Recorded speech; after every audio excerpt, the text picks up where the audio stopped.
importa se você está aqui porque você jejuou, subiu um monte, está em oração, viu anjos, ou se você entrou aqui porque você está fugindo da polícia, ou se você entrou aqui porque você está arrependido, ou porque você não tem um lugar melhor para ir. O que importa é que você está aqui. E Ele me mandou te dar um recado: avise a todos e a esse fraco que a nossa história ainda vai dar o que falar aqui na cidade de Imperatriz do Maranhão. E só quem crê nisso dá um grito para empolgar o coração desse pastor. Mateus tira uma foto de Jesus como rei.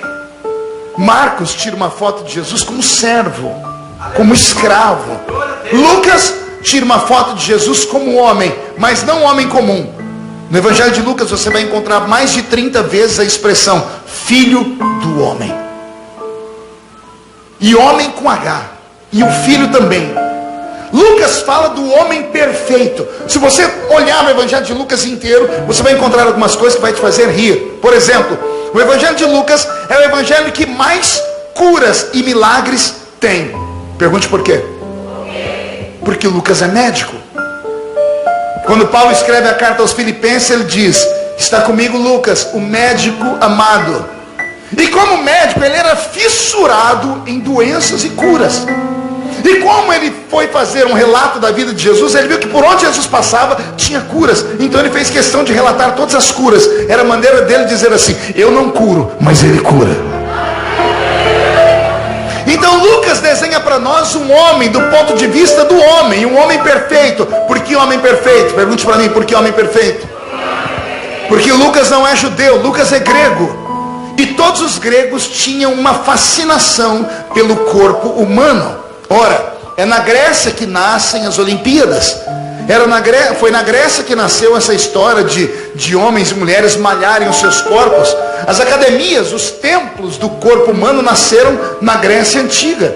Porque o grego tinha fascinação pelo corpo humano. Se você pegar as figuras, as imagens dos deuses gregos, você vai ver a perfeição deles. Todos bonitos, musculosos, as mulheres extremamente sexys e os homens extremamente viris, porque eles tinham uma tara pelo corpo humano, para que o corpo humano fosse perfeito. Então Lucas, como é grego e é médico, ele desenha um Cristo que não tem defeito. Ele desenha o Filho do homem, porque só há um Filho do homem, aquele que está sentado à direita de Deus Pai nesta noite, olhando para nós aqui nesse ambiente. Posso ouvir um glória a Deus? Mateus tira uma foto de Jesus como rei. Marcos tira uma foto de Jesus como servo. Lucas tira uma foto de Jesus como homem perfeito. Sobrou João. Sobrou quem? Pergunte para mim, João, pastor. João me faz respirar. João me emociona. Porque João não é erudito. João não é preparado. João não é escriba. João é sócio de Pedro na pescaria. Quando Jesus chamou Pedro, João estava com Pedro dentro do barco. Os dois são pescadores. Se são pescadores, são homens do povo. Se são homens do povo, são homens sem letra. São homens que não sabem ler nem escrever. Os evangelhos são atribuídos a eles, mas não foram eles que escreveram de próprio punho. Eles ditavam, a tradição era oral, e alguém no futuro escreveu os livros. Entenderam até aqui? Pois bem, agora João me deixa com medo. Pergunte por quê? Porque ele escreve em uma linguagem que um homem normal não escreveria. Você lembra como começa o evangelho dele? Dá arrepio. Ele diz assim: no princípio era o verbo, e o verbo era Deus, e tudo que foi feito por ele, e sem ele nada do que foi feito se fez. Ele veio para os seus, mas os seus não receberam. Mas a todos quanto receberam, deu-lhes o poder de serem feitos filhos de Deus. E é ele que mais tarde vai falar para mim que Deus é romântico. Oh glória, mexeu com o coraçãozinho aí. Vou falar de novo. É João que vai falar para mim que o meu Deus é romântico. Porque no seu texto áureo, no capítulo 3, versículo 16, ele diz: porque Deus amou o mundo de tal maneira que entregou o seu Filho unigênito para morrer em uma cruz, para que todo aquele que nele crê não pereça, mas tenha a vida eterna. Mateus desenha Jesus como um rei, Marcos como servo, Lucas como homem, João descreve Jesus como Deus. Nessas 4 figuras nós temos o céu e a terra se misturando. Se Mateus diz que ele é rei, é porque ele é Deus. Mas se Marcos diz que ele é servo, é porque ele é homem. Se João diz que ele é Deus, é porque ele é Deus. Mas se Lucas diz que ele é filho do homem, é porque ele é filho do homem. Nesses 4 retratos eu tenho a perfeição da imagem de Cristo. Ele não é somente o Deus da guerra, ele é o homem que caminhou entre nós. Como Deus, ele grita para todos os que estão aqui, Imperatriz, nessa noite: vinde a mim, vós, os que estáis cansados e oprimidos, e eu vos aliviarei. Mas como homem, eu ouço ele gemendo, deitado na polpa do barco. O barco vai de um lado para o outro, e os discípulos começam a tirar água do barco, dizendo: vamos afundar. Até que alguém diz: acordem Jesus. Fique imaginando por que Jesus não acordava num barco que se chacoalha de um lado para o outro e está quase afundando. Não acorda porque está extremamente cansado. Ou seja, como homem ele ficou cansado, mas como Deus, ele alivia o fardo de todos os que estão cansados. Como homem, ele senta em cima de uma pedra, olha para uma mulher, a mulher samaritana, e diz para ela: eu tenho sede, me dá um pouco de água para beber. E a mulher, de maneira truculenta, nega a água a ele. Aí sai o homem de cena e vem um Deus. E o Deus que vem fica de pé e diz a ela: ah, se tu soubesses quem sou eu, você me pediria água, e eu te daria uma água que quem bebe dela nunca mais tem sede. Como homem, podemos encontrar, se possível fosse, lá em Jerusalém, em um cartório, a sua certidão de nascimento. Porque como homem, ele teve mãe, mas não teve pai. Porque encontraríamos lá que ele é filho de Maria, mas Maria está desposada de um José que já é um homem do alto de seus 90 anos e não pode mais ter filho. Então como homem, ele teve mãe e não teve pai. Mas se olhássemos para o céu hoje e perguntássemos a Deus, ele ia dizer: como Deus, ele teve pai, mas não teve mãe. Porque o Pai sagrado é o eterno que está no céu.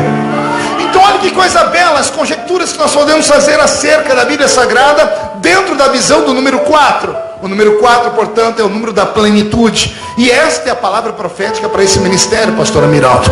Neste 4º ano, o Senhor coloca tudo que estava fora no lugar. O Senhor pega as peças que estavam desaparecidas do quebra-cabeça e vai encaixá-las. Um tempo de prosperidade, um tempo de visão perfeita, um tempo de glória, como nunca antes foi visto, está chegando pelas portas deste santuário. Bem-aventurado aqueles que ficarem aqui até domingo para verem com os olhos o que estão ouvindo a boca deste profeta falar.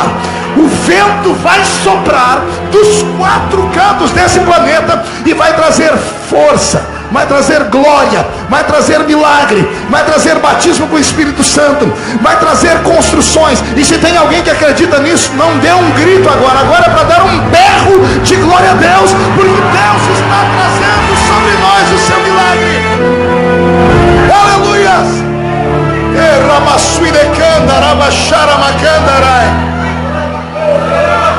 O profeta Ezequiel diz que só é vida se o vento, ou seja, o espírito.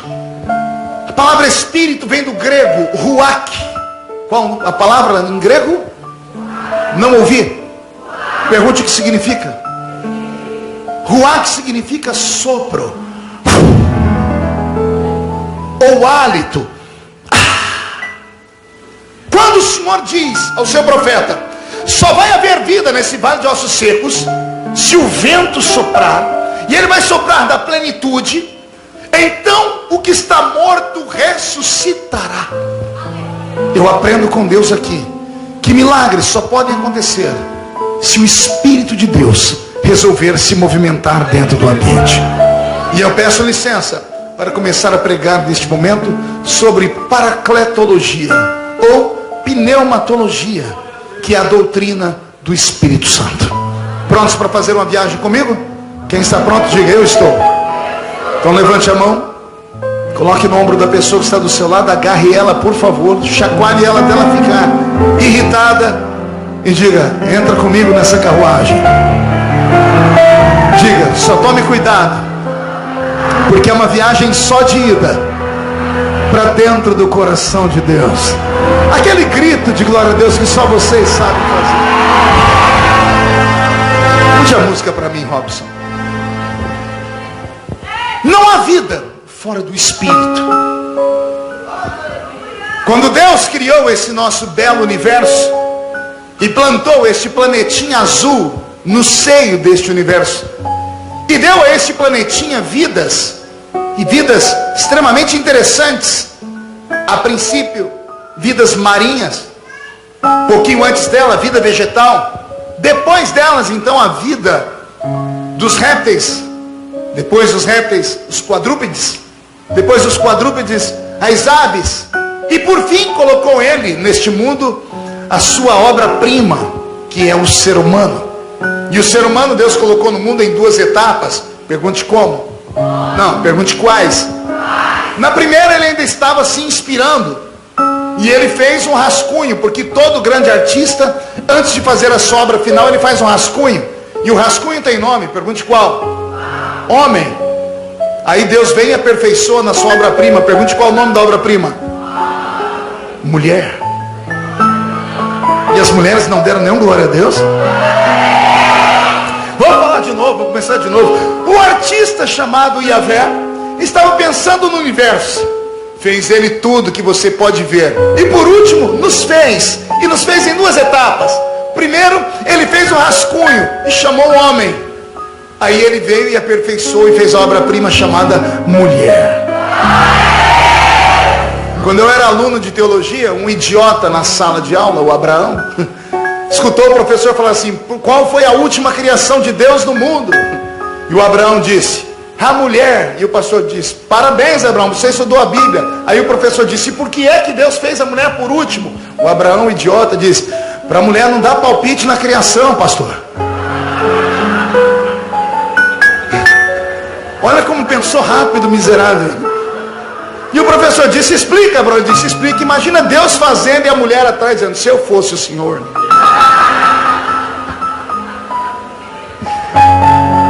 E eu naquela hora não me contive, porque eu fui criado numa casa cheia de mulheres, minha mãe, minhas tias, minhas primas.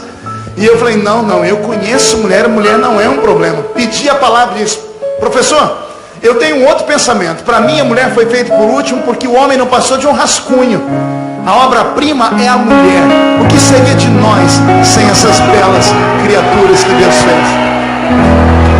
Mas depois de elogiar, preciso dar um puxãozinho de orelha. Posso? Quando eu chegar no céu, vou arrumar uma confusão com o apóstolo São Paulo. Quer perguntar o porquê? Porque Paulo, quando quer doutrinar a igreja, ele manda um recadinho para nós homens. Porque ele nunca teve uma. É fácil dar palpite na vida dos outros, né? Como é que você vai entender uma criatura? Ai meu Deus, fala ou não fala? Como é que você vai entender uma criatura que sangra, se morre? Como é que você vai entender uma criatura que enxerga diferente de nós normais, seres humanos? Pergunte: como assim, pastor? Cadê os homens casados? Levante a mão para eu ver vocês, os sofredores. Me falem como é a tortura de vir para o culto com a família. O senhor fica pronto em 2 minutos e meio. Aí só senta na sala e a mulher está lá no quarto. 5, 10, 15, 1 hora, 2. E daqui a pouco começa a escutar os gritos lá dentro. Não tem nada para colocar. Achando que roubaram o guarda-roupa. Porque ela está falando que não tem nada lá.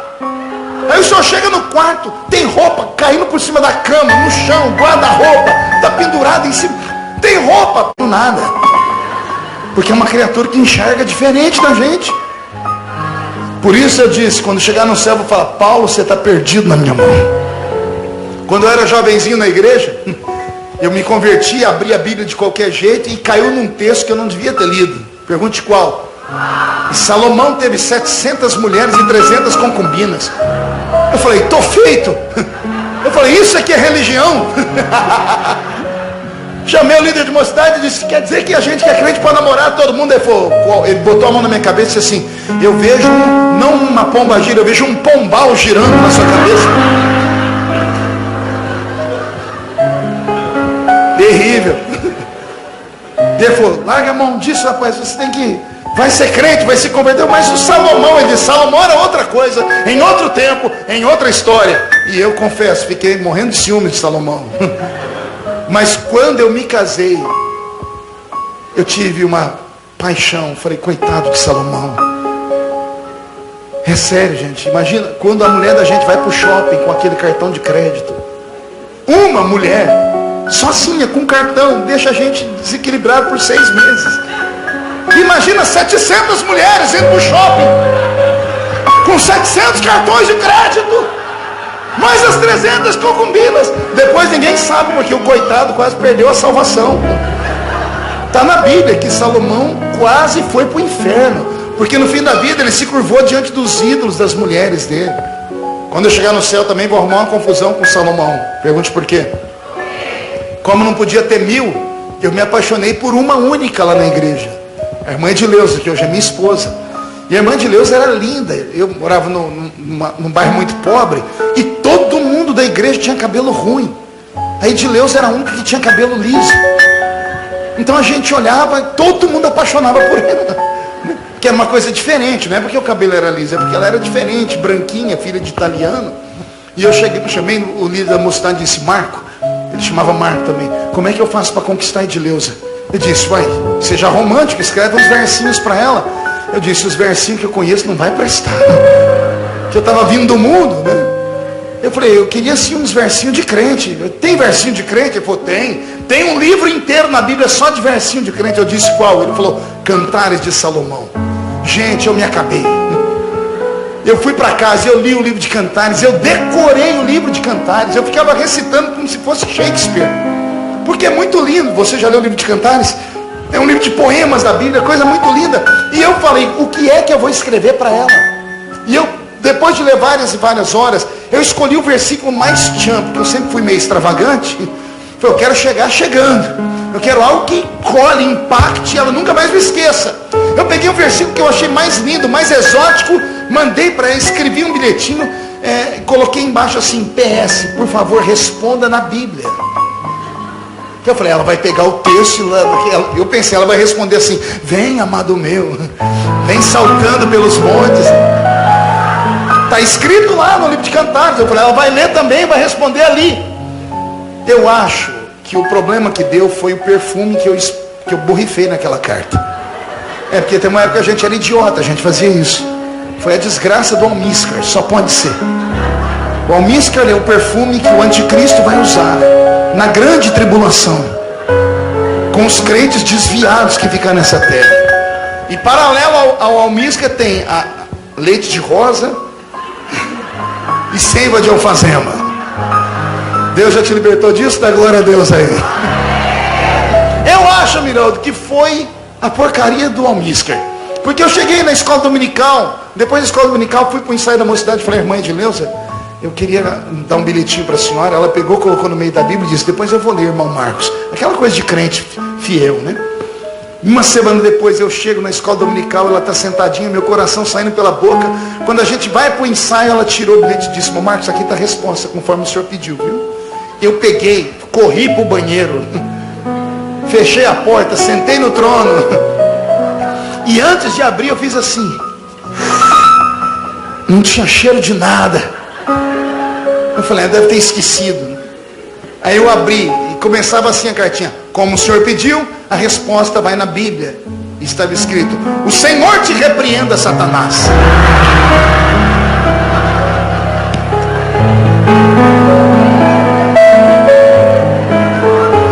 Para trás de mim.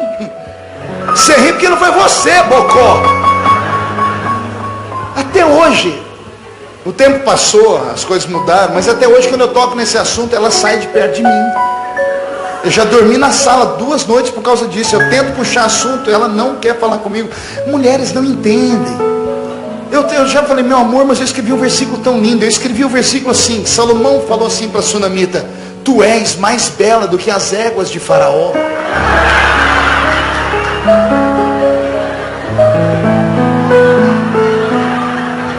O quê? Vocês não entendem. As éguas de Faraó não eram éguas normais. Não adianta, não adianta tentar explicar. Mulher não entende nada de romance, de paixão, de amor.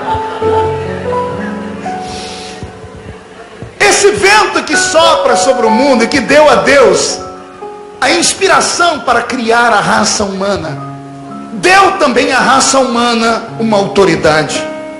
Quando o homem estava deitado no pó da terra, veio Deus e soprou sobre a narina do homem. E ao soprar sobre a narina do homem um fôlego de vida, deu a este homem muito mais do que vida. Deu a este homem um elo de ligação entre o céu e a terra. O ser humano não é normal. Nenhum ser humano é normal. Pena que no meio da caminhada a maioria dos seres humanos não se encontram. Graças a Deus eu estou pregando aqui para uma pequena fatia de seres humanos que se encontraram. Todo ser humano carrega dentro dele o céu e a terra. Vou repetir. Todo ser humano carrega dentro dele o céu e a terra.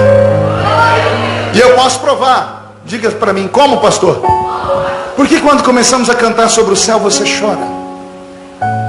Porque o salmista disse: a minha alma tem saudades do céu.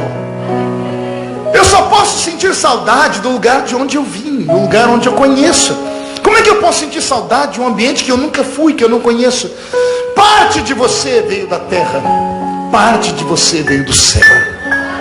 Parte de você é matéria, o pó voltará ao pó. Parte de você veio de Deus, o fôlego de vida, o espírito voltará a Deus, porque foi Deus quem o deu. O ser humano é a única raça do mundo que carrega no seu corpo a impressão digital das mãos de Deus. Isso aqui é forte. Você não entendeu? Eu vou desenhar. Eu disse que você é o único ser do universo. Eu não disse da terra, eu disse do universo, que carrega no seu corpo a impressão digital da mão de Deus. Pergunte por quê. Deus, quando criou os anjos assim. Porque anjos são espíritos. E como eu disse agora há pouco, espírito vem do grego ruach, sopro, fôlego. Deus estava sentado no trono permaneceu. Quando ele pensou nos anjos, nos serafins, nos querubins, no arcanjo, e ele os criou assim. Deus criou os anjos, boa parte deles em série. Deus criou os anjos de que forma? Pergunte para mim, como assim, pastor? Em todas as civilizações do mundo, pessoas que tiveram contatos com seres angelicais desenham os anjos de igual forma. Seres altos, com asas nas costas, cabelos brancos e belos. Nas figuras, nos desenhos da época do iluminismo, da renascença, você vai encontrar os desenhos dos anjos. Todos eles parecem ser iguais. É como se Deus tivesse feito uma fábrica no céu de anjos, e os anjos saíram todos iguais. De igual forma, Deus criou os animais da terra. Você vê um cachorro Shih Tzu aqui no Brasil, e você vai nos Estados Unidos da América e encontra um cachorro Shih Tzu. Eles parecem ser gêmeos. Quem já viu o leão aqui? Todos os leões que você viu são idênticos. Elefante, girafa, rato, barata. Todos os seres parecem ter sido feitos em série, como se fossem clones uns dos outros. Por quê? Porque os anjos Deus criou assim. Os animais Deus criou assim. Terra, gere os animais. Mas quando Deus foi fazer a mim e a você, Ele não só soprou, Ele não conversou com a terra. A Bíblia diz que Ele desceu na terra. A Bíblia diz que Deus usou as mãos dele para pegar o barro. Ele pegou o barro nas mãos, senhoras e senhores. O eterno, o Criador do céu e da terra, que criou tudo pela força da sua palavra e pelo poder da sua palavra, sustenta o universo que agora existe, podendo criar o homem apenas com o pensamento, podendo criar o homem apenas com o poder da palavra, não fez. A Bíblia diz que ele desceu na terra, pegou o barro e fez o homem com as suas próprias mãos. Cada vez que Deus amassava o barro, a impressão digital dele ia ficando no barro. É por isso, e somente por isso, que o diabo te odeia. Não entendeu? Vou desenhar. O diabo te odeia porque você foi feito de maneira diferente. Deus não te fez em série. Somos a única raça que cada um de nós foi feito na ponta do lápis do artista supremo. E eu provo. Diga para mim como, pastor? Faz assim para mim. Todo mundo, chinino, murcha a barriga, estufe o peito, leve esse dedo no olho da pessoa. Diga, olha aí. Vai. Diga, vê se você enxerga uns risquinhos aí no meu dedo. Está enxergando? Diga para ele, isso tem nome. Diga, chama-se impressão digital. No mundo presente tem 7 bilhões de seres humanos. Nenhum tem a minha marca. Não entendeu? Vou desenhar. Existem 7 bilhões de seres humanos no mundo e nenhum deles é igual a você. Por quê? Porque Deus gastou tempo quando te fez. Deus, quando te fez a imagem e a sua semelhança, para que você tivesse autoridade sobre essa terra. Você começa a entender por que Deus te fez? Por que a Bíblia Sagrada diz que todo homem e mulher que aceita Jesus precisa nascer de novo? Diga comigo, nascer de novo. Pergunte ao seu irmão, por que nascer de novo? Só uma explicação. Deus poderia ter nos adotado, porque o filho adotado também é filho legítimo, só que ele recebe um apelido, é filho do coração. Deus não te adotou. Quando você aceitou Jesus, Ele te fez nascer de novo. Pergunte por quê? Porque o filho que nasce do pai herda características do pai. Não entendeu? Desenho. Esse corpinho bonito que está aí do seu lado agora, dê uma olhadinha para ele. Essa criatura perfeita, em forma de um botijão de gás, ou de uma tábua de passar roupa, ou de um lindo violão. Essa compostura, essa composição química, física, recebe um apelido pela ciência, que é um apelido muito poderoso. O apelido ele é definido em uma sigla, DNA, que significa ácido desoxirribonucleico. O sangue de Jesus tem poder. Falar 3 vezes esse nome está batizado com o Espírito Santo. Somos um amontoado de ácido desoxirribonucleico. E tudo que nós temos é herança do pai, da mãe ou da árvore genealógica. O olhinho torto é do papai, o cabelinho ruim é da mamãe, a perna torta é do vovô. Essa melanina na pele sabe Deus de quem é. Você não vê que às vezes um casal de negros tem um filho loiro do olho azul? Isso já deu pano para manga. Mas aí quando vão rascunhar o DNA, encontram que são filhos das pessoas mesmo. Porque há 4, 5, 6 gerações atrás, alguém na família era europeu e branco. Então nós somos informações. Quando Deus te fez nascer de novo, Deus estava dizendo assim: eu não quero que você apenas se pareça comigo, eu quero que você seja um pedaço meu andando pela terra. O diabo, quando te olha, tem inveja de você. Ele te inveja por tudo.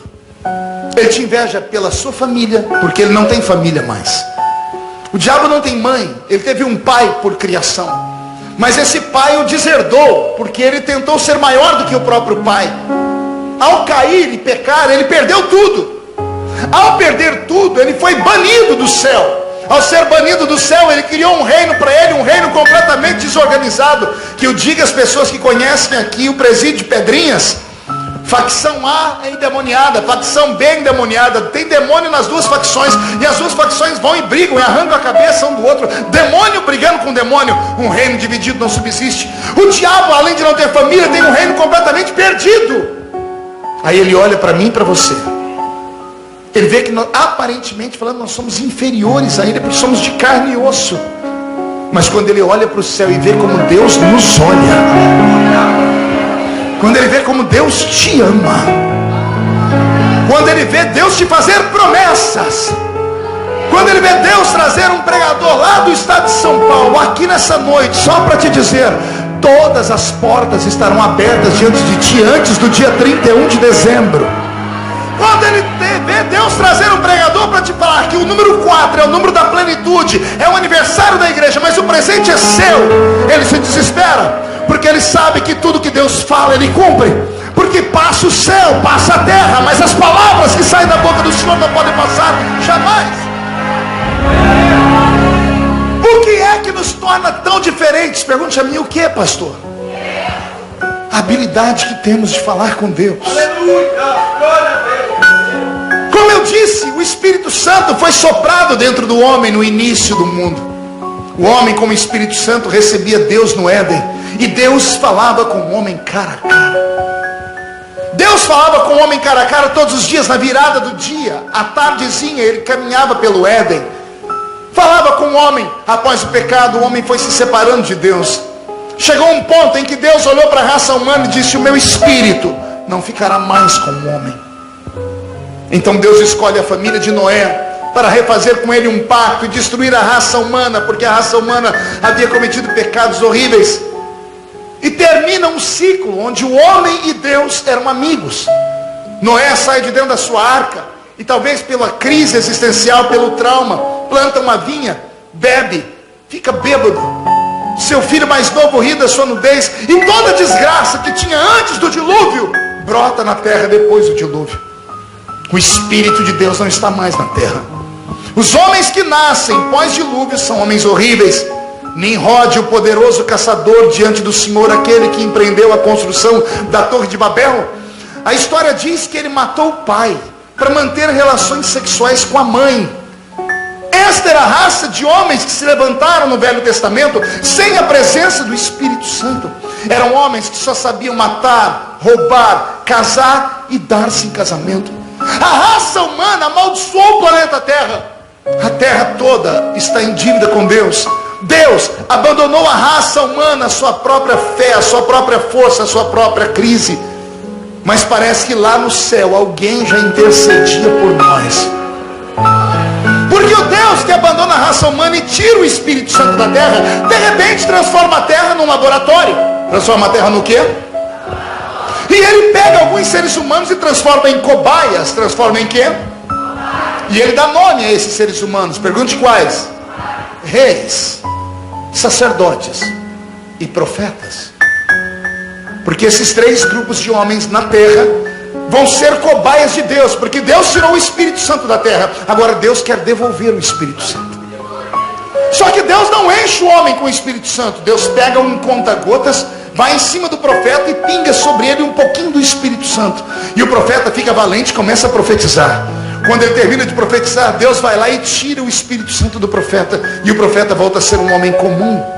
Já leu essas histórias na Bíblia? Você já leu que o profeta Ezequiel, esse do livro que eu li, passou 2 horas na beira do rio Quebar, desse jeito, ó. A Bíblia diz que ele ficou 2 horas com a boca aberta. Pergunte por quê? Ele queria profetizar, mas não tinha inspiração. Por que não tinha inspiração? Porque não tinha o Espírito Santo. O Espírito Santo era derramado para aquela função. Terminava, o Espírito Santo saía. Você já ouviu falar do profeta Eliseu? A Bíblia diz que um dia Eliseu quis profetizar e não tinha inspiração, meu Emiraldo. Sabe o que ele faz? Ele encontra um tocador de adufe e ele manda o tocador: toque um instrumento. E Eliseu se esconde atrás do músico. A música vai subindo e de repente o céu se rasga. Deus debruça na janela do céu para ouvir a música. Eliseu dá um salto de trás do músico, vem para frente e diz assim: Deus, eu quero profetizar. Ele teve que usar um artifício para chamar a atenção de Deus. Todas as pessoas, quando leem histórias da Bíblia, pensam que esses homens eram poderosos. Por exemplo, quem ouve a história de Sansão acha que Sansão era um halterofilista, era uma mistura de Arnold Schwarzenegger com Rambo. Nada disso. Se eu conheço a Bíblia, Sansão era baixinho e gordo. Pergunte por quê? Porque era cachaceiro miserável. Todo homem que bebe, a barriga é desse tamanho. Você vai encontrar ele bebendo lá na cidade de Gaza. Bebeu tanto que desmaiou. Fecharam a cidade. Os filisteus disseram: vamos matar esse homem. Mas o miserável tinha promessa. Oh glória. Pegou aí? Ele é bêbado, desgraçado, mas tem promessa. Não é que o Espírito Santo veio sobre ele bêbado. Ele foi para a porta da cidade, arrancou o portão. Não pense que o portão era como o da sua casa, era o portão de uma cidade. Não era o portão de uma casa, de um cômodo. Era uma cidadela, era um portão maior do que aquela parede de vidro que eu tenho ali na frente. Pelo menos umas 3 toneladas de madeira. A Bíblia diz que ele arrancou o portão, e ao invés de jogar o portão fora ali, ele botou o portão no ombro. E eu fiz questão de pegar a geografia do texto. Ele subiu uma montanha. Ele carregou aquele portão no ombro por 30 quilômetros. E lá no alto da montanha ele jogou o portão. E eu perguntei a Deus, para que tudo isso? Para se mostrar? E Deus disse para mim, não, isso é um recado para vocês. Falei, qual? A porta que eu abro, não tem quem feche ela mais. Pegou aí? Sansão, as pessoas pensam que ele era forte sempre. Não, era só quando Deus pingava sobre ele o Espírito Santo. Pingava, ele ficava forte. Terminava, o Senhor tirava. O Velho Testamento inteiro é um grande laboratório. Deus não queria dar o Espírito Santo mais ao homem. Pergunte por quê? Porque o homem não merece ele. O homem não merece ser amigo do Espírito Santo. Todas as vezes que nós, como igreja, lembramos do Espírito Santo, atribuímos a ele a força da água, ou do vento, ou do óleo, ou do fogo. Esses 4 elementos. Mas o Espírito Santo não é um elemento. Ele é Deus. Eu vou repetir. O Espírito Santo não é água, não é vento, não é óleo, não é fogo. Embora água, vento, óleo e fogo sejam símbolos dele, ele é muito mais do que tudo isso. Ele é Deus. O problema é que nós, seres humanos, temos uma dificuldade terrível. Pergunte com o quê? Nossa mente é muito limitada. Também pudera. Dizem os cientistas que quando um ser humano consegue usar 10% do seu cérebro, ele já é quase um gênio. Olha só. Os cientistas que estudam neuropsicanálise dizem que nós só conseguimos usar 10% do nosso cérebro. Como usamos tão pouco do nosso cérebro, não temos condições de compreender Deus. Quando a Bíblia Sagrada diz Pai, Filho e Espírito Santo, falamos que o Espírito Santo é a terceira pessoa da Trindade. Sim ou não? Então olha a mensagem subliminar que vai para o nosso espírito. Se ele é a terceira pessoa, ele é o último da fila. A mensagem que fica subliminar na mente do crente é que o Espírito Santo é menor do que Jesus. É que o Espírito Santo é menor do que o Pai. Isso está errado. Ele não é menor do que o Pai. Tampouco é maior do que o Filho. Porque os 3 são um. A Trindade não tem como ser entendida com a mente. A Trindade só pode ser entendida com a fé e com o coração. Talvez por ele ser a terceira pessoa da Trindade, ignoramos a presença dele numa reunião como essa. Posso ser sincero a vocês? Eu, quando entrei por aquela porta, imaginei ele lá na porta. Porque esta é a casa dele. E todos que entraram aqui passaram pela porta. Quando você passou, ele te olhou. E ele suspirou. Ele olhou para o céu e, como uma criança ansiosa, apertou as 2 mãozinhas, olhou e disse: quem sabe é hoje. Quem sabe é hoje que ela ou ele vão voltar a me buscar. Vão voltar a acreditar em quem eu sou, no que eu sou capaz de fazer. Você não vive buscando um empresário? Ele pode ser o seu empresário. O Espírito Santo pode ser o seu músico. O Espírito Santo pode ser o seu professor. O Espírito Santo pode ser aquilo que está faltando na sua vida para te dar aquela alavancada, aquele upgrade que você precisa. Mas ele só pode atuar na sua vida, primeiro, se você acreditar que ele existe. Segundo, se você der a ele o valor que ele merece. O Espírito Santo está aqui. E mais, a Bíblia diz que vós sois templo do Espírito Santo. Calma aí. Se eu sou templo do Espírito Santo, se você é templo do Espírito Santo, significa que ele mora dentro de nós. Sim ou não? Então vou fazer uma pergunta: o Espírito Santo está dentro de você? Vou perguntar de novo: o Espírito Santo está dentro de você? Então, com todo respeito, como é que alguém que tem o Espírito Santo consegue ficar o culto inteiro com essa cara feia, parecendo que foi batizado num pote de vinagre? Como é que alguém que tem o Espírito Santo pode entrar aqui com esse ombro murcho, caído, com pena de si mesmo, pedindo a morte, dizendo, não, eu quero entrar na caverna e morrer, porque viver não vale a pena? Como é que alguém que tem o Espírito Santo consegue passar o culto inteiro olhando para o pregador com esse olho seco, parecendo olho de sapo que morreu no dia de enchente? Pior, como é que um crente pentecostal que tem o Espírito Santo dentro dele passa o culto inteiro com essa boca travada, essa boca de aço, essa língua de ferro, esse queixo de concreto? Se você tem o Espírito Santo, deixa ele agir, dê lugar a ele.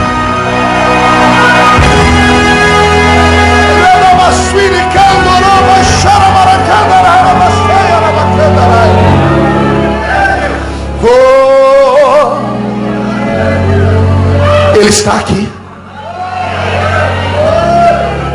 Ele é invisível, eu não posso vê-lo, mas eu posso senti-lo.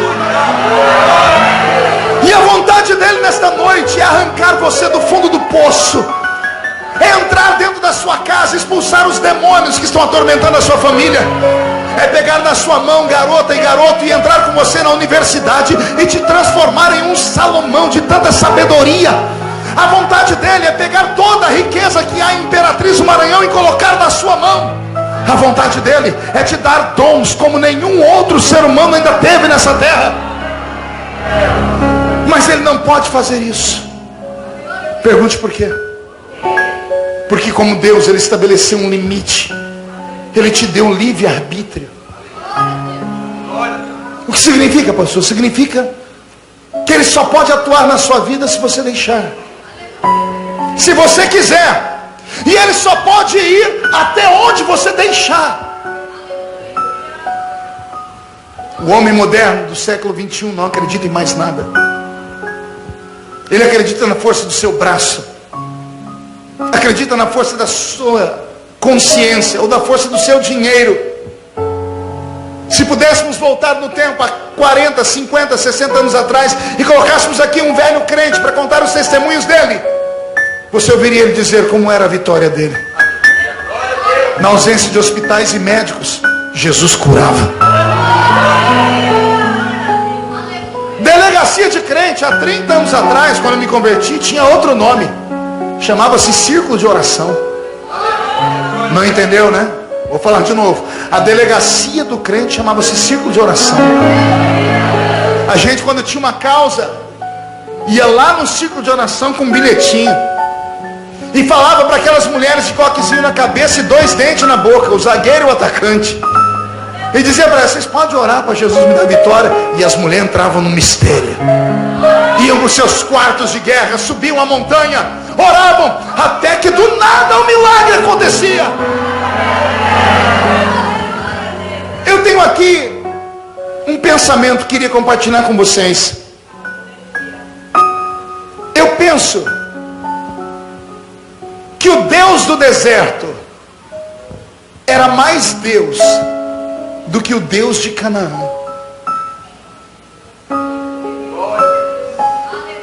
Eu penso que Deus preferia o povo no deserto do que em Canaã. Quer perguntar o porquê? Porque no deserto eles precisavam dele para tudo. No deserto ele era pai e mãe. No deserto ele era cozinheiro. No deserto ele era estilista. No deserto ele era churrasqueiro. No deserto ele fazia sombra. No deserto ele acendia uma coluna de fogo. No deserto ele era o bombeiro deles. Quando tinham sede, a rocha de Meribá jorrava água. No deserto Deus não dormia. Deus trabalhava 24 horas por dia. Enquanto Israel dormia, os anjos fabricavam os pães no céu. 5 da manhã os pães já estavam na porta das tendas.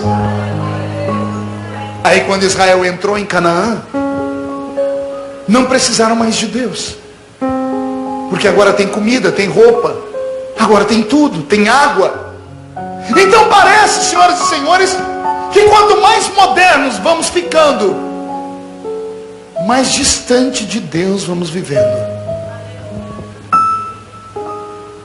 Antigamente, quando íamos pregar, orávamos e pedimos uma inspiração. Hoje, a minha geração, quando quer pregar algo, entra no Google. Quero falar sobre o sangue de Jesus. Digita sangue de Jesus, vem 50 mil mensagens. Hoje, esse aparelhinho que nós carregamos a tiracolo, e não nos esquecemos dele para nada, nos esquecemos da Bíblia. Esses dias uma irmã esqueceu um filho lá na minha igreja. 5 crianças, um ficou deitado nos bancos. Daqui a pouco ela voltou, esqueci uma criança minha, mas o celular desgraçado estava na mão dela. O homem moderno se esqueceu de algo que está escrito na Bíblia. Por se multiplicar a iniquidade, o amor de muitos se esfriaria. E por se multiplicar a ciência, os homens e mulheres se perderiam. O Espírito Santo nunca mudou. O Espírito que operava nos cultos quando eu era criança é o mesmo que está aqui. Só que quando eu era criança, no meio desse culto já tinha gente dançando e profetizando, falando em línguas e interpretando línguas. Pergunte por quê? Porque os crentes criam, os crentes buscavam, os crentes entendiam. Quando Deus transformou o mundo num grande laboratório e Ele começou a derramar o Espírito Santo sobre algumas pessoas, Ele percebeu que isso era bom. Então Ele começou a ampliar o seu leque. A Bíblia diz que um dia Moisés estava falando com o sogro dele, Jetro, e ele disse: eu não estou dando conta, porque o povo é muito grande, são 3 milhões de pessoas. E Jetro diz a ele: escolhe homens e reparta com eles a sua carga. Moisés foi falar com Deus, e Deus disse para ele: boa essa ideia, escreve 70 nomes de homens. E Moisés escreveu. E o Senhor disse: eu vou tirar do que eu te dei e vou dar para esses 70 que estão na lista. Olha como Deus era. Deus não poderia ter dado àqueles homens uma outra experiência, mas o homem não merecia o Espírito Santo. Então Deus tirou do que deu para Moisés e repartiu com 70 homens. A história é interessante, leia na Bíblia depois. 2 desses 70, 2 estavam fora do arraial. O nome deles era Eldade e Medade. E os 2, quando foram cheios do Espírito Santo, começaram a pular e a profetizar no meio da rua. Um enxerido viu os 2 pulando. Ao invés de ir lá e abraçar eles para receber do mesmo Espírito, foi até Moisés para entregar os 2. Josué parou ele e perguntou o que ele ia fazer. E ele disse a Josué: quero falar para Moisés que tem 2 homens pulando e profetizando fora do arraial. Isso é um escândalo. Josué entrou na tenda, falou para Moisés e disse: eu posso ir lá e matar os 2? Moisés ficou de pé e disse: ô Josué, quem dera, não somente os 2 lá fora, quem dera, não somente os 68 aqui dentro, porque eram 70, 68 com 2, 70. Quem dera todo Israel fosse cheio do Espírito Santo. A vontade de Deus, portanto, era derramar o seu Espírito sobre toda a raça humana. 835 anos antes de Jesus nascer, Israel vive a sua pior seca, a sua pior crise. A crise é tão grande que as pessoas que estão casadas abandonam seus casamentos ou as suas luas de mel e vão morar no meio da rua. A situação é tão grave que a Bíblia diz que os homens que criavam vacas, pegavam as vacas resolveiras e levavam para o meio da rua, para que o sol as queimasse e elas balissem e mugissem, para chamar a atenção de Deus. A Bíblia diz que as mulheres que tinham as suas crianças que estavam desmamadas, deitavam as crianças no chão quente, para que o choro das crianças chamasse a atenção de Deus, porque Deus havia virado as costas para a raça humana. O choro subiu ao céu. Deus tomou um profeta por nome Joel e disse: avise ao povo que eu recebi a oração deles. Joel subiu em cima de uma pedra, olhou para a nação e disse: vou profetizar. E olha o que Deus diz através da profecia dele: eis que nos últimos dias derramarei do meu Espírito sobre toda a carne. Vossos filhos e vossas filhas profetizarão, vossos jovens terão visões, os vossos velhos sonharão sonhos. Naqueles dias, diz o Senhor, derramarei do meu Espírito sobre os servos e sobre as servas, sobre os que estão perto e os que estão longe, e virá o terrível e grande dia do Senhor. E a lua se converterá em sangue, e o sol se converterá em trevas, porque o dia do Senhor será terrível. Deus abriu os lábios dele e fez uma promessa para a raça humana. Ele disse: o espírito que eu tirei de Adão, eu vou devolver para vocês. Mas não é de qualquer forma. Há todo um ritual. Atravessamos o livro do Velho Testamento para o Novo, Malaquias para Mateus. Entre Malaquias e Mateus nós temos um período chamado interbíblico, 400 anos que Deus fica sem falar com a raça humana. Parece que Deus havia abandonado o homem, mas Deus fez uma promessa, e tudo que Ele promete Ele cumpre. Ele deixou escrito na sua palavra: não sou homem para mentir, não sou filho do homem para me arrepender das coisas que eu prometo. E Ele prometeu que derramaria o Espírito dele sobre toda a carne. Então, 400 anos depois que Deus fica sem falar com a raça humana, lá no início do Novo Testamento, aparece um barbudo usando uma roupa feita do pelo do animal. Ele entra em Jerusalém gritando: arrependei-vos, porque é chegado o reino de Deus sobre a terra. Um dia esse homem está batizando na beira do rio Jordão, e ele vê um homem descendo, e ele diz: eis aí o Cordeiro de Deus que tira o pecado do mundo. Esse homem vai batizar esse Cordeiro de Deus, e as pessoas perguntam: que homem é esse? Que até João para ouvir. João escutou e gritou: esse é o homem que eu digo para vocês, que eu não sou digno de desatar as alparcas dos seus pés. Eu, na verdade, vos batizo com água para arrependimento, mas ele vos batizará com o Espírito Santo e com fogo. Percebe? A primeira profecia do Novo Testamento é sobre o Espírito Santo. Ele vos batizará com o Espírito Santo e com fogo. Passa o tempo, Jesus Cristo está terminando os seus dias na terra.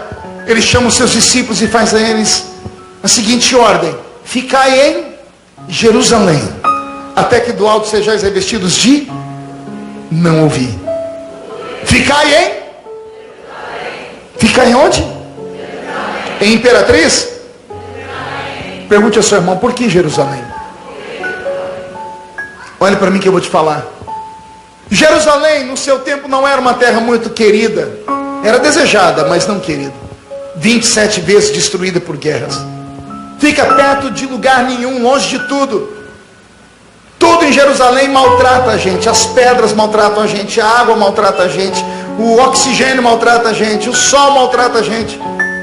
Todas as vezes que eu vou a Jerusalém, eu fico imaginando o que foi que Deus viu nesse lugar aqui. O dia que você for lá, você vai ver. A água é saloba, as pedras são claras, arde os olhos da gente. Você só sofre naquele lugar. E todo mundo quis aquela terra. Eu perguntei a Deus: por que o Senhor não diz ficai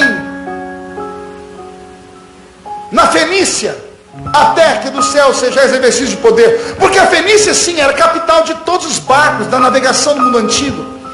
Por que Deus não diz ficar em Atenas, a capital do intelecto do mundo antigo, onde só tinham pessoas inteligentes?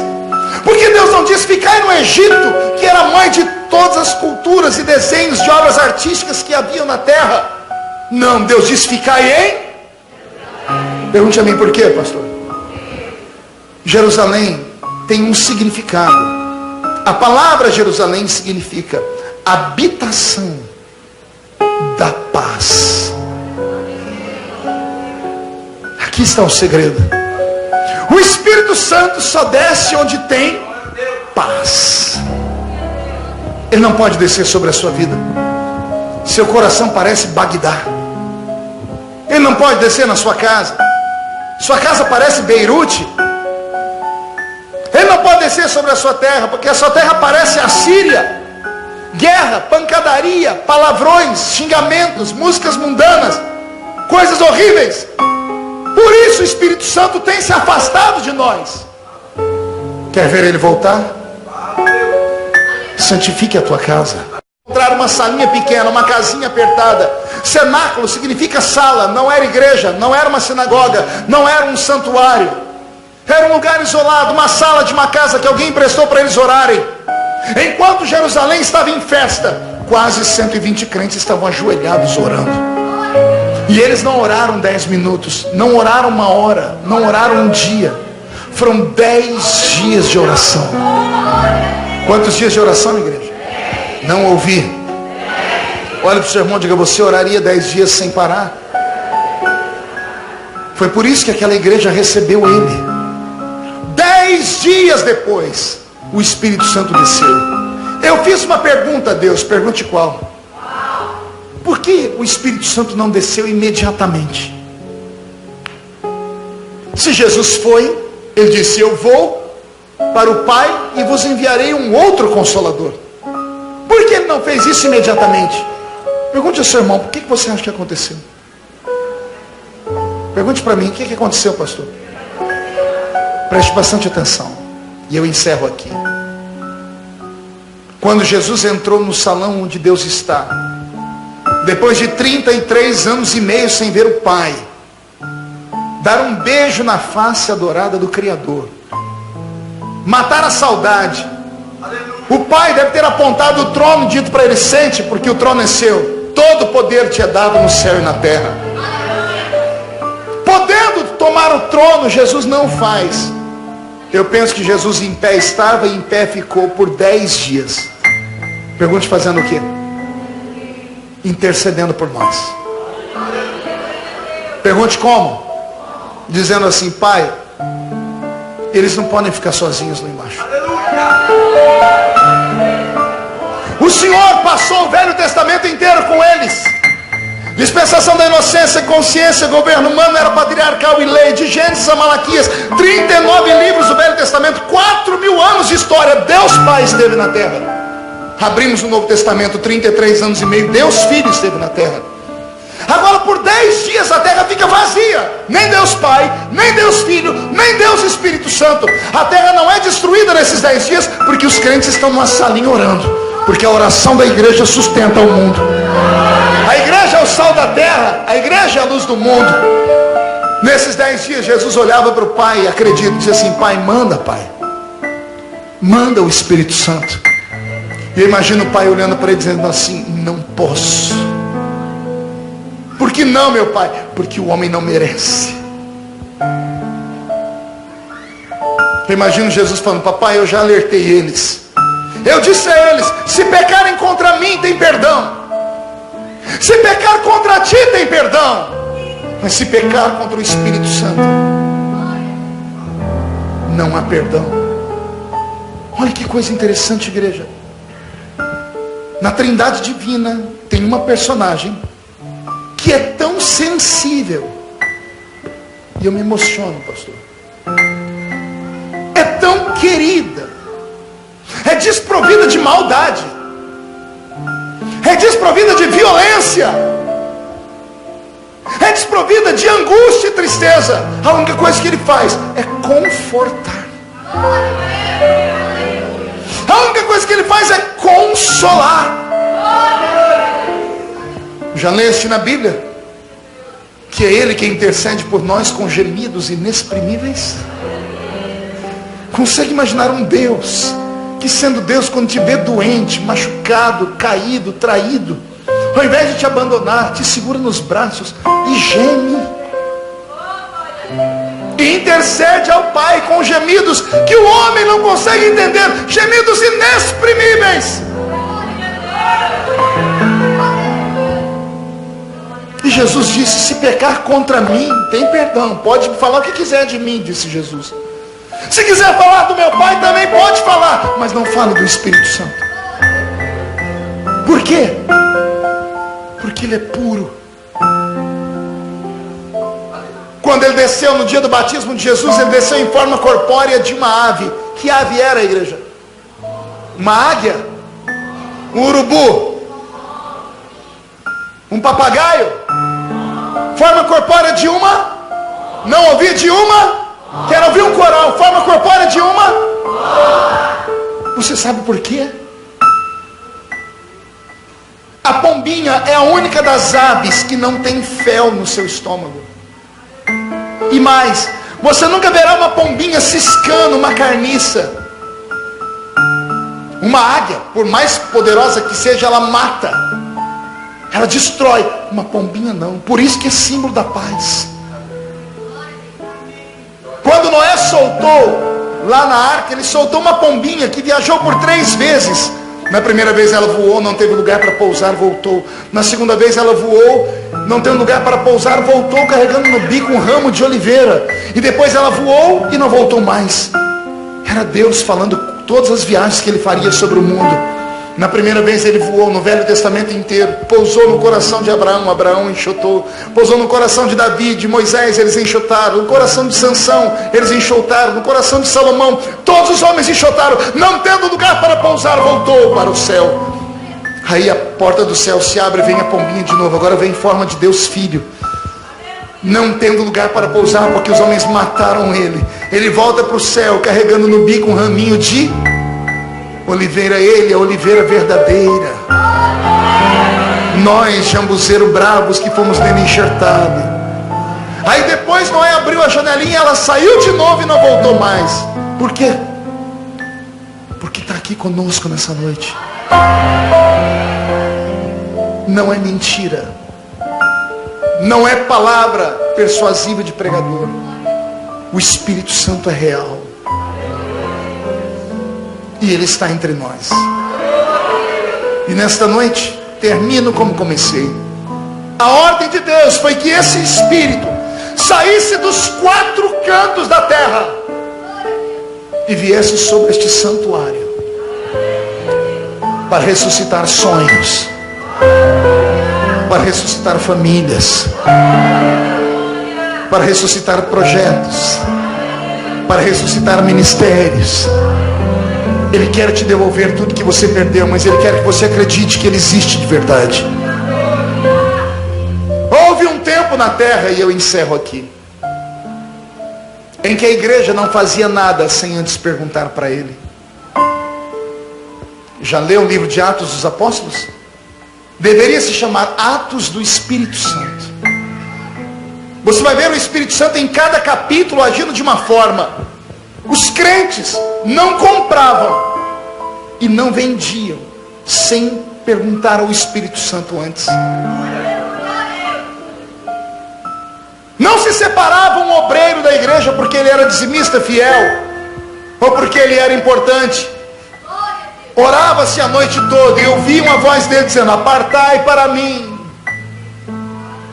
Barnabé e Saulo para a obra que eu os tenho chamado, dizia o Espírito Santo.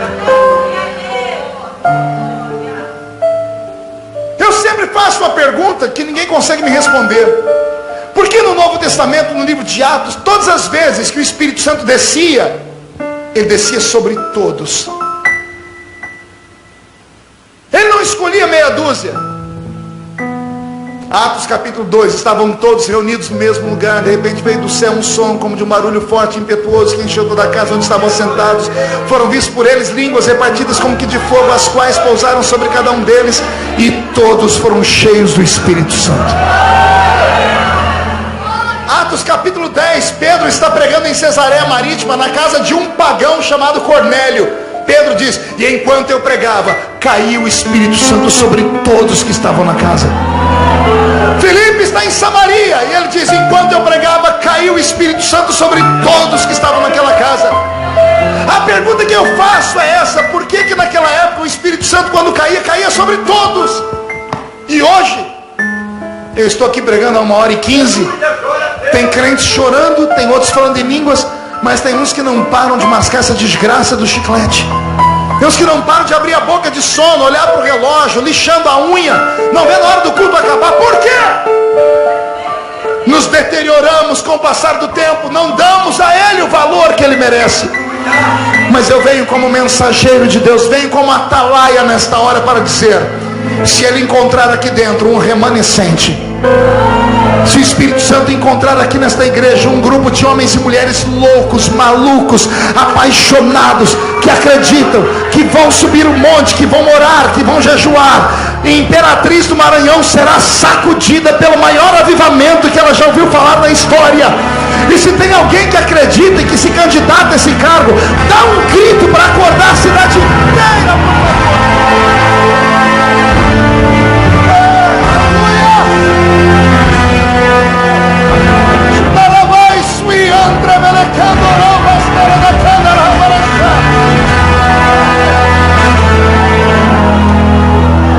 Olhe para mim, já estou encerrando. verdade. Os crentes que amam a história da igreja, que são leitores assíduos de livros, que acompanham alguns ministérios antigos, que já leram o livro Heróis da Fé, que têm coragem de entrar pela internet e procurar os profetas que viveram antes de nós.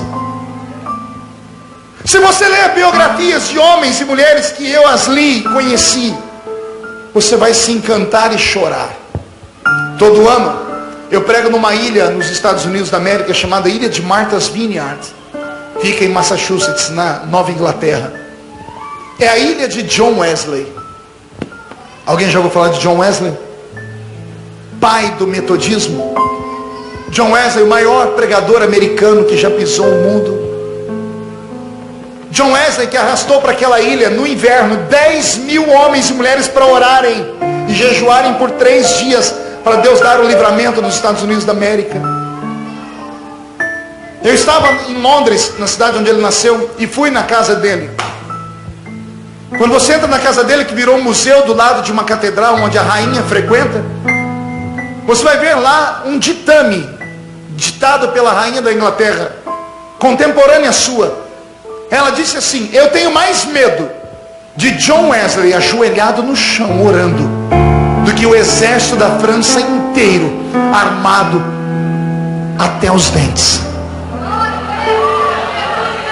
Olha o que a rainha da Inglaterra diz: eu tenho mais medo dos joelhos desse homem do que de um exército armado. Aí eu fui na casa dele porque eu queria conhecer o gigante e chorei. Pergunte por quê. Ele tinha 1,5 metro de altura. Tem uma roupa dentro de um baú não, um armário de vidro, tipo uma cristaleira, que era a roupa dele. O sapato dele no Brasil seria 33. A mão dele era a mão de uma criança. Quando ouvimos falar de John Wesley, pensamos no gigante.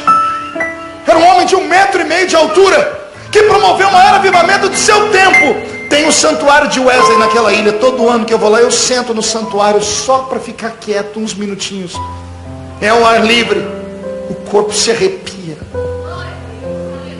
Wesley foi embora, mas o espírito que operava nele ainda está no mundo. Eu estava pregando numa cidadezinha dos Estados Unidos da América, no estado de Connecticut, e à noite fiquei sabendo que o pastor Benny Hinn ia pregar. Foi a primeira vez que eu vi o pastor Benny Hinn pregar, e eu fui para o estádio vê-lo pregar. Era o maior pregador do mundo. Falei, quero ver esse maior pregador do mundo. Me apresentei como brasileiro, me deixaram sentar na tribuna de honra. Era um estádio para mais 100 mil pessoas. Quando aquele homem chegou para pregar, ele me escandalizou. Ele agarrou o microfone e disse assim: brothers and sisters, I'm sorry, but I'm so tired. I'm so tired. I need some rest now. Entenderam tudo aí, né? Ele disse: irmãos e irmãs, eu quero pedir desculpa a vocês, mas eu estou extremamente cansado e eu preciso descansar. E ele disse: eu posso pregar sentado? E o povo disse amém. Ele botou uma cadeira e sentou. E eu falei: esse é o maior pregador do mundo? Ah, se eu pego esse microfone. Olha o assembleiano. E ele começou a pregar, mas ele pregava, foi me dando um sono. E não era só em mim não. E ele começou a falar: Zaqueu subiu na árvore, e aquelas histórias que daqui a pouco estava o ginásio quieto. Ele parou, ficou em pé e disse: uau, he's here. Ele está aqui. I'm feeling your presence. Estou sentindo a sua presença. Come on, Holy Ghost. Come on, Holy Spirit. Diz: vem, Espírito Santo. Vem. O tecladista dele começou a tocar. Ele colocou uma mão aqui, Emeraldo, e a outra assim. E ele começou a dançar.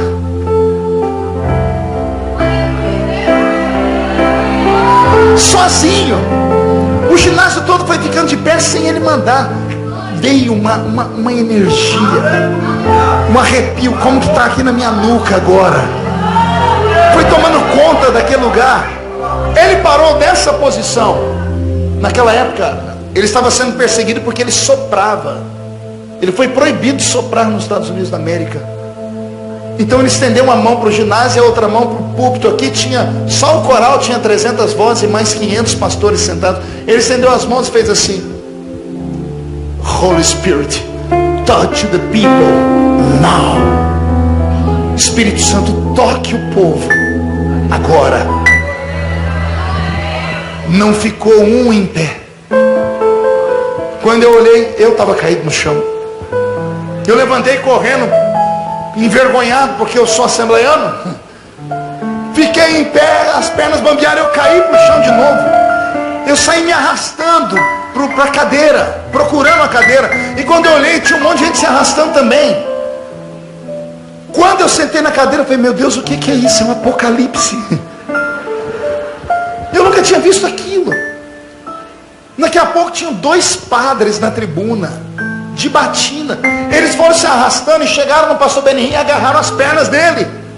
O pastor Benihim tomou um susto e disse: What happened? What happened? O que está acontecendo? E eles falaram: queremos ser como você. E ele disse assim: This is possible, but change your life. Ele disse: isso é possível, mas mudem de vida. Um padre olhou para o outro, arrancaram a batina, o terço: queremos ser como você. Escute. Daqui a pouco, um tumulto de gente querendo dar testemunha. Eu olhei e vi um homem com a cadeira de roda no ombro. Chegou perto do pastor Benihim. O pastor Benihim disse: coloque a cadeira no chão. Ele disse: não posso. Ele disse: por que não? Porque eu fiz um voto. Minha mulher me chamou para vir para cá. Eu disse que você era um falso profeta. E eu falei que se Jesus me curasse, eu carregaria a cadeira no meu ombro até na minha casa. Você estava pregando e eu estava dormindo, porque você prega ruim demais. Eu falei: opa, não sou só eu que achei. E aí eu dormi. E eu acordei quando você disse: touch the people. Toque o povo. Porque alguém pegou minha perna e me puxou, que eu caí da cadeira. E eu levantei bravo: quem me derrubou da cadeira?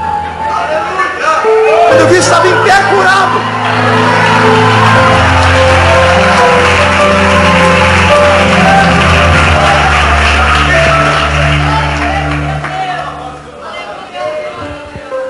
Aleluia. Esse homem recebeu a unção num culto às 5:30 da manhã, na Pensilvânia, quando ele foi ouvir uma mulher pregar. Escute aí, senhoras. Ele foi ouvir uma mulher pregar, Kathryn Kuhlman. Ele diz que às 5:30 da manhã ela entrou no culto, e com ela entrou a glória de Deus. Ele diz que ela começou a cantar e ela teve uma crise de choro. E ela dizia assim: não machuquem o meu amigo, porque ele é tudo que eu tenho. Ela falava do Espírito Santo. Ele disse que ela não pregou, ela só ficou nisso naquele dia. E uma glória tomou conta do povo. Ele, que era gago, saiu dali gago, chegou em casa, deitou na beliche no 2º andar. Ele disse que ele acordou no dia seguinte, sentou na cama e lembrou daquela mulher, ela dizendo: ame o Espírito Santo, chame ele para ser seu amigo, tenha um relacionamento íntimo com ele. Ele disse que sentou na cama gaguejando, disse assim: good morning, Holy Spirit. Ele disse: bom dia, Espírito Santo. Quando ele saiu da cama, pulou no chão, caiu e ficou 8 horas caído no chão. Levantou curado para se transformar no maior pregador do mundo. Lá na casa de Wesley, há 80 anos atrás, na ilha, uma criança que se perdeu do grupo de professores, porque a professora tinha aula de religião, levou as crianças para conhecerem a casa do pai do avivamento. E ela disse que Wesley orava do outro lado da cama. E as crianças perguntaram: como a senhora sabe? A professora mostrou do outro lado da cama, na madeira, 2 bolas escuras no chão, feitas pelo joelho de Wesley, que amassou a madeira de tanto que ele orava. E a professora disse: Deus procura um novo Wesley. Na hora de ir embora, uma criança se perdeu. As monitoras procuraram pela ilha, chegaram na casa. Quando abriram a porta do quarto, não viram ninguém. Quando foram saindo, escutaram um gemido.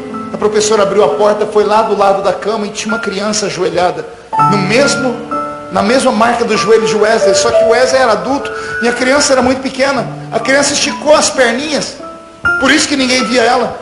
E a professora falou que ouviu a criança dizer assim: Deus, eu quero ser o novo Wesley. Deus ouviu a oração dessa criança. Essa criança ainda está viva hoje.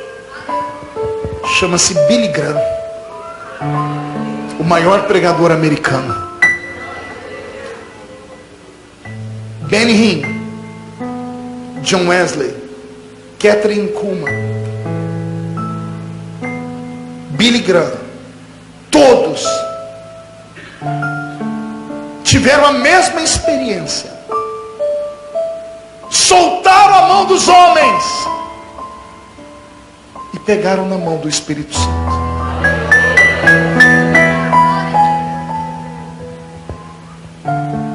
Quando Jesus me chamou, a minha igreja tinha passado por uma violência,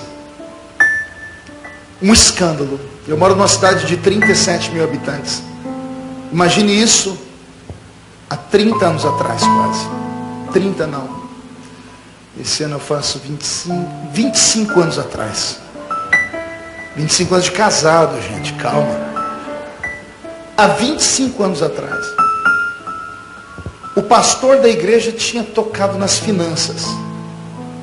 O músico da igreja, que era o mais querido de todos, foi preso, porque a cidade tinha um tarado, e a polícia prendeu o tarado que se exibia nu. E o tarado era membro da nossa igreja, era o músico da igreja. A cidade onde eu moro só tinha 2 grandes fábricas. Então, as fábricas sustentavam a cidade. Quase todos os homens trabalhavam na metalúrgica Orlândia. E um dos metalúrgicos era pai de uma menina de 10 anos na nossa igreja. E a menina contou um dia para o pai, para a mãe, que ele abusava dela desde os 8 anos. Foi preso. Tudo em uma semana. Uma igreja de 400 membros, ficamos com 15. Eu era diácono nessa época. A gente ia fechar a igreja. Mas aí o campo de Ribeirão Preto mandou um pastor novo assumir o templo. E chegou um pastor Valdivino. Ele tinha vindo do Nordeste. É um matuto, um homem simples, falava errado. Ele fez uma reunião com os diáconos. Ele disse: eu cheguei muito cansado de viagem. Quem de vocês é o pregador? E todo mundo apontou para mim. Ele falou: prepara para você pregar hoje à noite. Eu disse: pastor, não vou pregar não. Ele falou: por que não? A igreja está vazia. Dá vergonha falar que a gente é membro dessa igreja, pastor. O escândalo da cidade inteira sabe o que aconteceu com a nossa igreja. É ruim pregar aqui. Ele olhou para mim sério, apontou o dedo no meu nariz e disse: você é um homem, ou você é um saquinho de pipoca? Eu nunca tinha ouvido essa expressão. Eu falei: sou homem. Ele disse: prova. Vem pregar hoje à noite. Mostra que você é pregador de verdade, que não tem medo de nada. E eu voltei para minha casa com raiva. Era umas 4:30 da tarde. Eu entrei em casa, eu morava numa casinha de 3 cômodos. Eu falei para minha esposa: entra no quarto e se tranca. Ela falou: o que foi? Eu vou brigar com Deus aqui nessa sala. Eu tinha um toca-fita desse tamanho. Coloquei uma fita do Vitorino Silva cantando. Dobrei meu joelho. Encostei minha testa no encosto do sofá. A minha oração não durou 5 minutos. Eu falei: Deus, eu nunca subi ao púlpito sozinho, mas hoje eu preciso de uma experiência nova. Vem comigo. E do encosto do sofá saiu um vento que bateu na minha testa e me jogou para trás. Eu caí debaixo da mesinha de centro da sala. Eu fiquei encurvado, meu corpo tremia. Eu não conseguia abrir os olhos, porque eu fui olhar para cima, uma luz clara, forte, como se fosse fogo, chegava a queimar minhas pálpebras. Eu pensei que estava morrendo. Eu disse: Deus, não me mata. E do meio da luz saiu uma voz dizendo: não é a morte. Hoje eu te dou um ministério de fogo. Onde você for, a minha glória vai.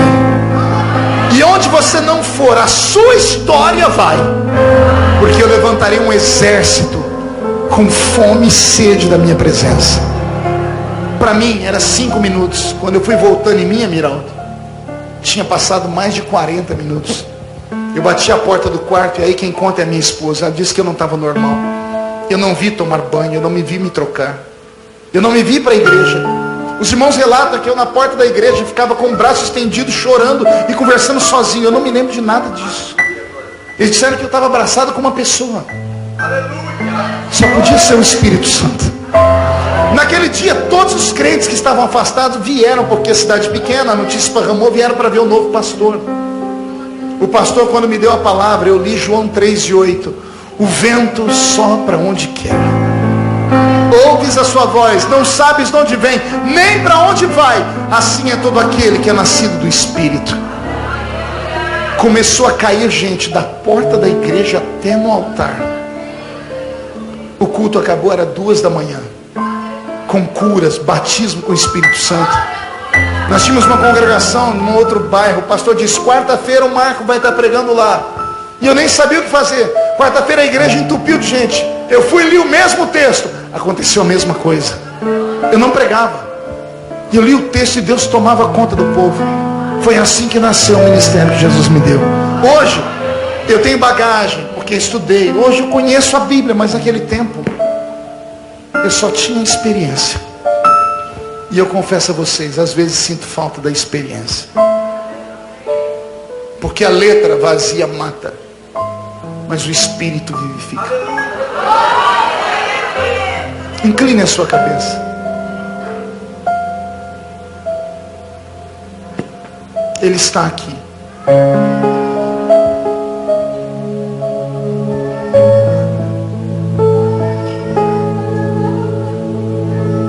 Ele está em busca de alguém. Ele procura um amigo nessa noite. Ele procura uma amiga nessa noite. Ele é tão querido. Ele só queria um abraço nessa noite.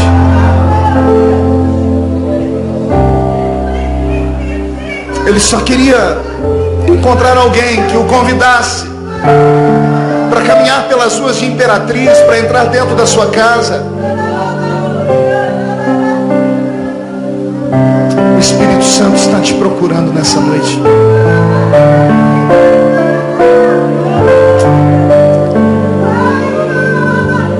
Está ficando de pé. Cheira uma suri de câmara.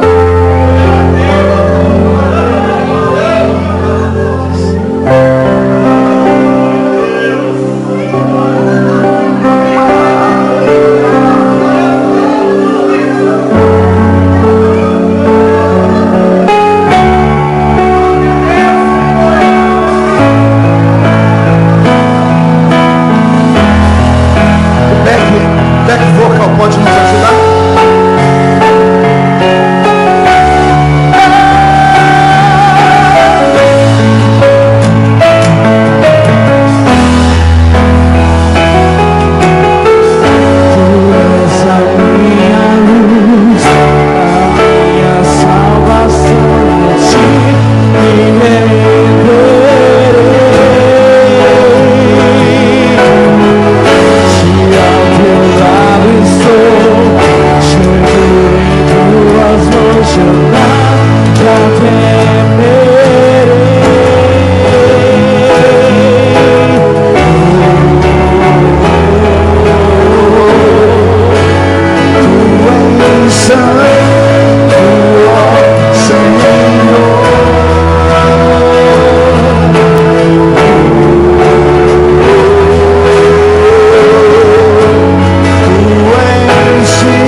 Quem está do seu lado?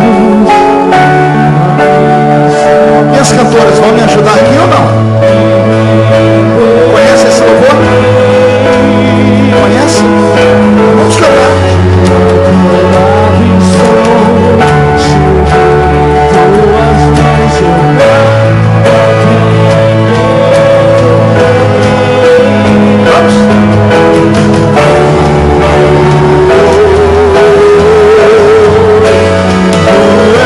Santo, ó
pessoas aqui dentro por quem o Espírito Santo está apaixonado nessa noite. São homens e mulheres que andam lutando contra si mesmos, tentam firmar os seus passos na rocha e não dão conta. Homens e mulheres que foram expulsos, excomungados dos seus ministérios. Esperavam que você fosse um super-homem, uma mulher maravilha, e quando descobriram que você era só um ser humano, acharam melhor te expulsar da igreja. E você foi excluído, excomungado. A Bíblia diz que tudo que é desligado na terra é desligado no céu. É por isso que você não tem mais alegria de viver. O seu nome foi riscado do livro da vida. A igreja quis fazer o papel do Espírito Santo. E a igreja erra quando faz isso.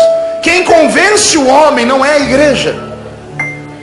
Quem convence o homem da justiça, do juízo e do pecado é o Espírito Santo. E Ele te trouxe aqui nessa noite para te dizer que Ele te ama. E que você ainda vai ser pastor, garoto. E a senhorita será uma grande obreira. Você ainda vai gravar um CD de música e a sua música vai ser cantada em vários idiomas. Mas só há uma maneira dele cumprir o que ele prometeu. Você precisa voltar. Vou pedir para abrirem o corredor aqui para mim. Abra o corredor para mim. Feche os olhos, incline a cabeça. Se você tiver coragem de sair do seu lugar e vir aqui perto de mim, eu vou orar pela sua vida nessa noite. E tudo que foi roubado da sua vida, Deus vai devolver. Pastor, mas se eu for aí na frente, o que vão falar de mim? Quem fala de você não paga as suas contas. Não morreu na cruz do Calvário por você. Mas se você sair do seu lugar e vir aqui perto, eu vou orar para Jesus devolver para a sua vida tudo que foi roubado. E quero pegar na sua mão, porque eu sei que você é uma guerreira, você é um guerreiro. Os homens desistiram de você, mas Jesus não. A igreja vai inclinar a cabeça. Eu quero saber onde está a primeira pessoa. Tem coragem de vir? Abre o caminho, por favor. Deixa as pessoas virem. Eu estou te esperando. Isso, chega aqui perto de mim. Deixa eu tentar pegar na sua mão aqui. Atravesse aqui o cantinho, olha. Fique aqui. Fique aqui perto de mim, meu irmão. Se vocês abrirem o corredor, as pessoas vão conseguir vir. Isso. Pode chorar.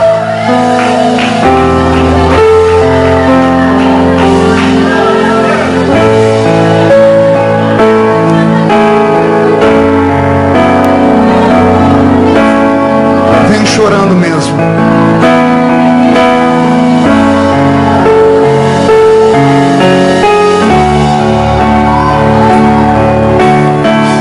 Pastor Amiral,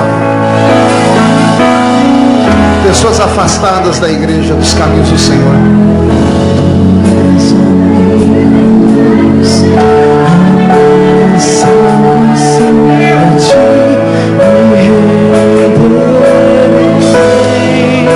Mas alguém vai vir. Se ao teu lado estou, seguro em tuas mãos, eu nada temerei.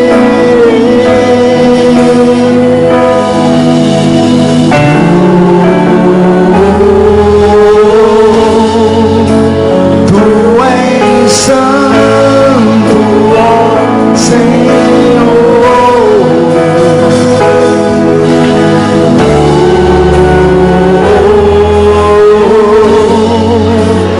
Tu és digno de glória.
mãos para cá. Você que está voltando, coloque a mão no coração. Quando terminar de orar, eu quero que esse grupo da igreja aqui venha e invada, dê um abraço, um beijo neles. A igreja está em silêncio, mas o céu está fazendo festa. Pai, eu me atrevo a te chamar de Pai, porque ninguém entende o ser humano como o Senhor entende. Às vezes o nosso coração é como lixo, meu Deus. Às vezes a nossa mente, ó Pai, é como um deserto. A nossa natureza é ruim. Se o próprio apóstolo Paulo orou assim, meu Deus: o bem que eu quero fazer não faço, mas o mal que não quero faço todo dia. Ele que era um homem santo, imagine nós.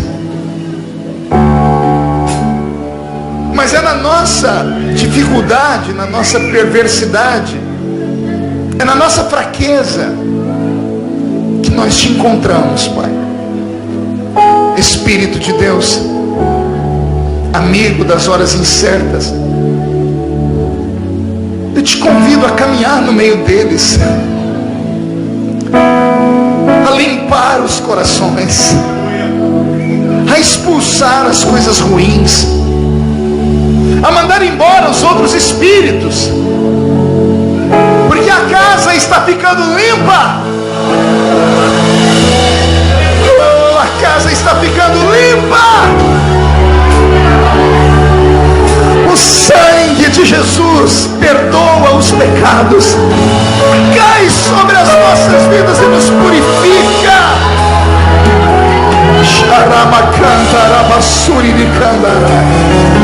E eu profetizo que o nome deles está sendo escrito no livro da vida, e que quando esse culto terminar, eles voltarão para casa escoltados pelos anjos.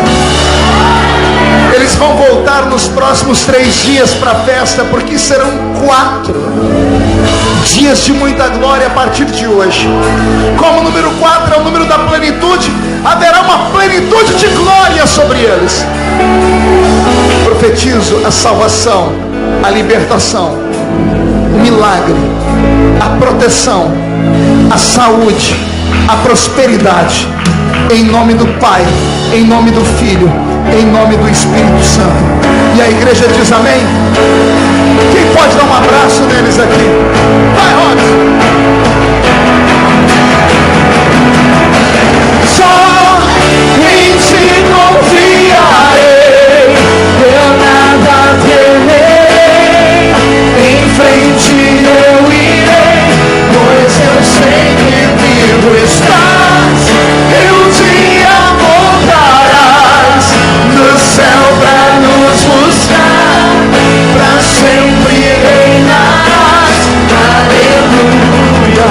Só em ti confiarei, eu nada temerei, em frente eu irei, pois eu sei que vivo estás, e um dia voltarás do céu pra nos buscar, pra sempre reinarás.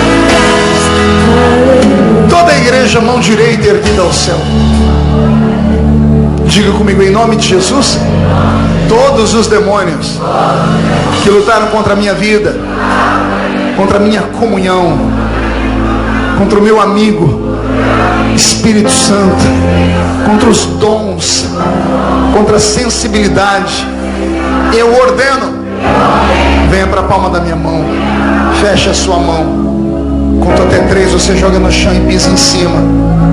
E aí você abraça umas 3 pessoas e diz para eles: Maranata, ora vem Senhor Jesus. Sabia que essa oração não é da igreja?